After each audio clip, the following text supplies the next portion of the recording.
waxaan u sheegayaa ummadda Soomaaliyeed meel kasta ay joogaan inay dagaalkaas socda ay ka qayb qaataan nimankan dalka iyo dadka iyo diinta ku soo duulay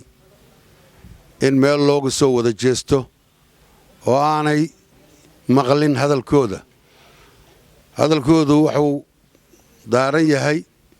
dibiga cadaan rabaa dibiga madow ma rabo waxaan idin sheegayaa in doon la saaran yahay oo nin laga jecel yahay uusan jirin awal waxay baagsan jireen aqoon-yahanka sheekha ganacsadaha indheer garadka hadda waxay u soo dhigteen ilmihii iyo dumarkii waa niman ummadda cirib tiraya oo cirib gooynaya saas daraaddeed waxaan ummadda Soomaaliyeed u sheegayaa shabaab waa dhintay waa u dhammaatay hal lees raaciyo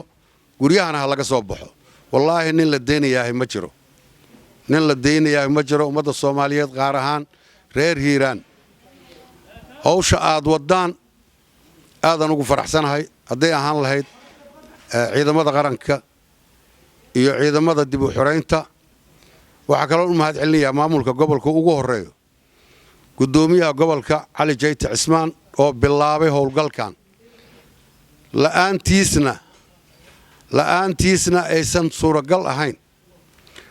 waxaana rumoobay hadafkiisii ahaa taxsiin kaliya ku koobnaamayno hadafkii baa rumoobay mirihiisina waa gurannay